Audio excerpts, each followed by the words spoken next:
Yes! Yes! Good boy! Yay! You made screwdriver! Yoshi too? Yoshi too? Okay, hello guys. So I'm just going to start off by trying to break this axle nut. I realized when I took off the suspension, my old KW suspension to sell it, that the boot on the axle was completely torn, so there's no point. So I'm just going to replace it with an M3 axle. And before I take off all the brake line stuff, which I'm going to do next, it's pretty hard to break axle nuts, especially this one that's never been touched probably. So I vice clamp the front two brake lines, and she's going to hold the brake while I try to break this nut. And once I break this nut, it's fine. Then I can go about my way and take out all the brake lines and such. But yeah.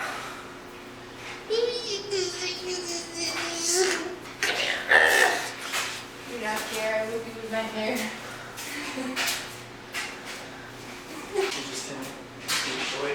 Look at this, it's small. These are creepy. Why is his head like that?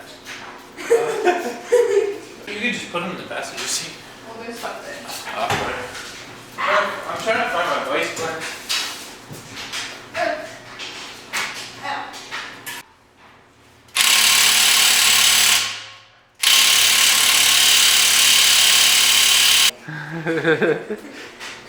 So that was kind of a fail. We have to go get an actual breaker bar because I'm using the torque wrench as a breaker bar because I broke my other ratchet.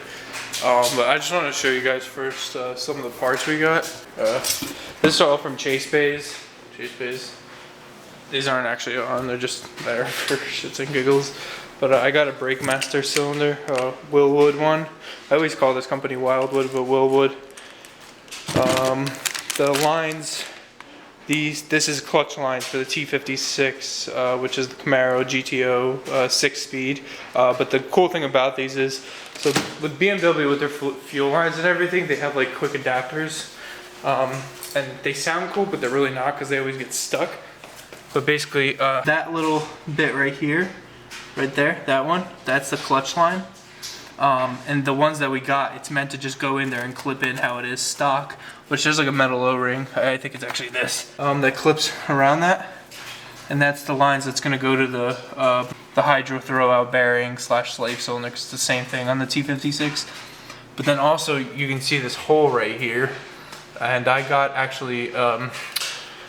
Luckily, 46s are a popular race chassis, so it's fairly easy to get stuff for. But I got that right there, the metal bit. And if you look, this bit right here, all it's really supposed to do is just go like here, and it uses hardware, and boom, you seal off the cockpit.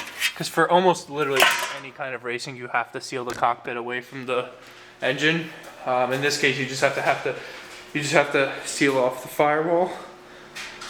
But it's weird because if you look in here, all it's sealing off is this first section right there. It's not sealing this outside section, which is not needed either.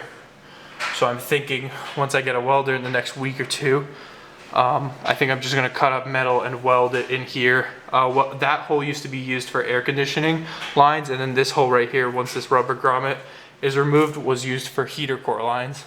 So I will be shaving all of that. The wiper motor in there, the wiper arms, all of that is going to be deleted because technically it doesn't rain here enough, and the chances of me going to a track event where it's raining is fairly low, so I'm just going to remove it. Plus it's an extra thing to wire, and it's kind of annoying to wire in wipers on a standalone harness because there's multiple speeds and stuff.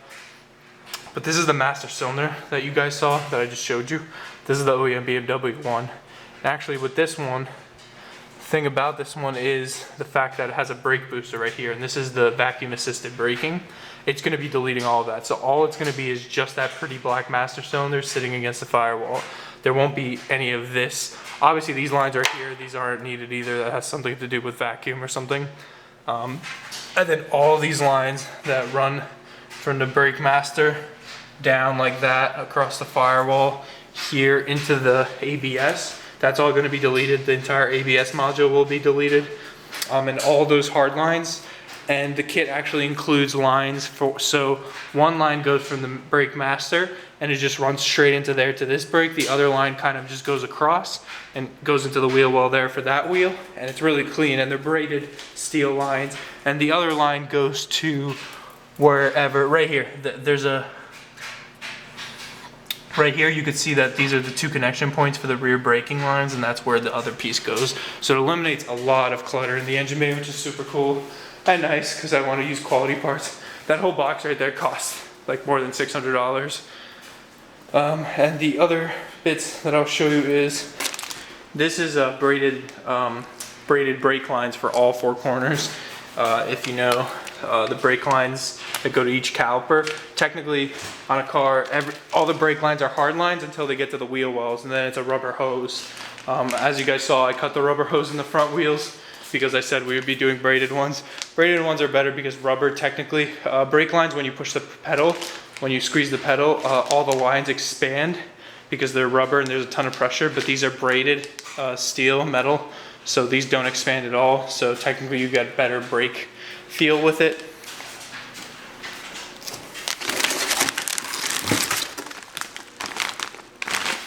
This is the bit that runs off of the master cylinder, and this actually has a valve which is right there in the center. That is a brake bias valve to change the percentages of your front and rear brakes a little bit. And then the last piece is this hose, which I didn't even know, but BMW, to operate the clutch fluid comes from the brake master. So the brake master fluid comes through a hole, and then where the master cylinder for the clutch is right there, it actually feeds to that. Because normally cars have a separate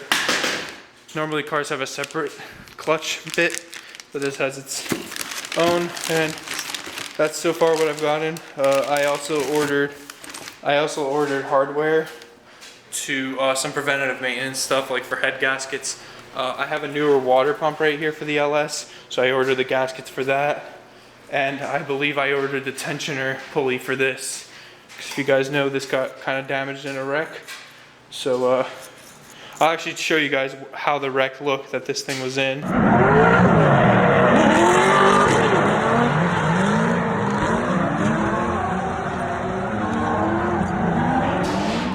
But that's the idler pulley that got damaged, so I just bought a new one of those. I will be cleaning up this engine a ton. I haven't gotten the chance, but I have a ton of brake master fluid right there, so I'll probably just strap a GoPro to my head and make a montage one of the days of me literally just cleaning the entire block and everything. And I just want to rerun a lot of the coolant lines like this in a more clean way, so the engine's a lot more presentable. But lately, sorry guys for that, there hasn't really been a video or anything. Simply, it's just been because I've been too busy. I've been too busy looking for a job, quite honestly, which I did find one. I got the offer last night, and I just went and did some paperwork this morning for it, and I think I start next week. So, more money, because with this build, to be able to do it right and everything, I will need a ton of money. So currently, I believe with my first paycheck or whatever, I really just want to buy a welder, because I think that's what I could use the most. To cut these tubs out to make this. I also ordered, which they might be here because I haven't checked the mailbox, but they might not. But basically these top hats right here, they're perfectly cut with the holes and everything, and they're just basically plates that sit on top, and you have to weld them on to reinforce it.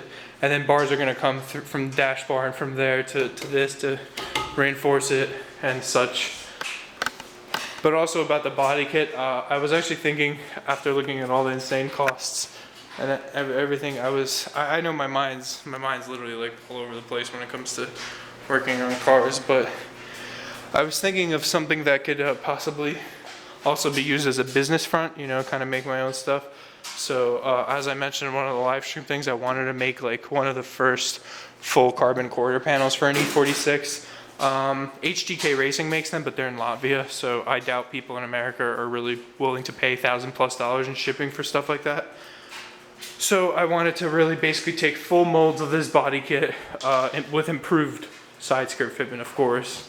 But I wanted to take molds of this body kit and be able to do it in carbon. And if you don't know how the process of carbon, it's really detailed and boring if you don't understand, but it's basically, once you take the mold, it's how you set the mold. Because when you set the mold itself, there's kind of like a giant vacuum bag over it. And then there's these nozzles where you plug in a vacuum motor into it, and it sucks and compresses plastic onto it. And as you guys seen on this car and how I built it, this is fiberglass, so all you have to do, even with carbon you could do it too, you just lay down a carbon weave mat and you spread the resin, and that's it. But when you do the vacuum method, it actually puts so much force and makes it so thin and compressed that you end up getting an object that's much, much thinner material than this. It's lighter and it's actually like 3 or 4 times stronger. So you end up having literally a whole quarter panel like this that weighs 3 pounds, and that's stronger than OEM, which is insane to think. But once again, it is a much more expensive method to do, and I would like to maybe get into it because I just want to make more cooler parts. It's really my only excuse. But yeah, that's what's really happening for this car. I'm gonna go to get the breaker bar and whatnot and go finish this axle nut, but I just wanted to give you an update video. It's a little bit too dark, otherwise I was planning on throwing a GoPro on my head and actually like POVing me working on the car. So honestly, probably tomorrow I'll upload a video of that in the morning, because if I can open the garage door, it's night right now, there's so much light in here, so I'm probably gonna strap a GoPro to my head tomorrow and be taking apart this brake master, the brake lines, the ABS, all that. But for now, I just wanted to get you informed with some of the stuff I ordered. As I said, I'm not too much of in a rush to finish this, but there is an event called Beamer Fest in May. And also there's like I said already, there's a track day late in March. And I do really want to drive the car there, like test it out and everything with the swap. So I'd like it to be running and driving by then. I should be receiving my coilovers in like 4 weeks, the Fortunato coilovers. I already sold the KW coilovers. As you can see, there's no suspension at all anywhere. It's just hanging there. And then also these wheels are for sale if anyone's interested locally. I can ship them, but I quoted $100 a box a wheel with the tire. So it's kind of a lot, but I'm looking for $1,000 for this set of wheels. I'm thinking of getting BBS E88 faces that are center lock, that are fairly cheap on their center lock, and drilling them out to 5x120, which is BMW stud pattern, and doing that. But we'll see. And as you guys know, the John Player livery is what I'll be going with, but I'm not really focused on that in the beginning, so we'll see. If anything, like I mentioned, the carbon, if I did the carbon, I would probably just clear it matte, like a matte clear coat, so you see the dry carbon, and then I would probably just do the John Player livery on top with the gold stickers. But the body itself would be matte carbon, the entire thing, because I think that would be absolutely insane if I did that. So thanks so much for watching. Sorry this video didn't get really too much done. I also wanted to mention that my girlfriend did start her own channel. She wanted to use it for Shiba related posts of these two and adventures and hiking that we go out here with them, which we have already a bit. And maybe some date nights or some car stuff maybe that we do. She wanted to record. She's been watching a lot of Jenna Marbles and a lot of like the famous girl YouTubers, so she really wanted to maybe give her hand at it. I didn't convince her or anything. So I'll probably pin the comment down below, so if you guys want to sub. If you don't want to, it's okay. I'm not forcing you. If it's not your thing, then it's not your thing. But I'm going to continue doing car stuff. Sorry it's been a little bit slow at first, simply because just trying to settle in, get some money rolling in, and then I'll take off with everything else. Thanks so much, guys. I'll see you tomorrow with the POV working on the car video.